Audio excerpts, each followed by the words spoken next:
The all-out search for a young woman who seems to have simply vanished. Her name is Heather Elvis. She's 20 years old, and she went missing after going on a date 3 weeks ago in South Carolina. But police have cleared the young man she was with that night. So what happened here?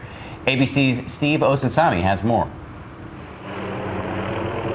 Heather Elvis's family and friends mounting a search across several counties again this morning.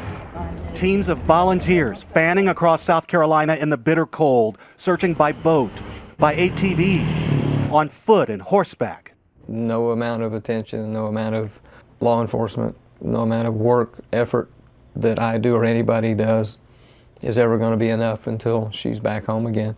The 20-year-old disappeared after a date in the early morning hours of December 18th.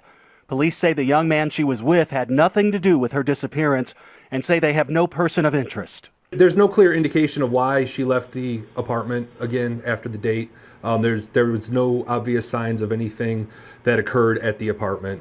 Earlier that night, her date was teaching her how to drive a stick shift in this small parking lot. She called a friend afterwards to say how well the date went. Her father says she sent him a text. It was this picture of her driving the car that night. For years, I tried to teach her how to drive one, and I just didn't have the patience to do it. And now she was doing it on her own. I'm very proud of it. The next day, when she failed to show up for work, police found her abandoned car at a boat landing not far from her parents' home. I think that everybody should take a moment to hold their family and tell them that they love them, because sometimes it's not enough to just assume that they know.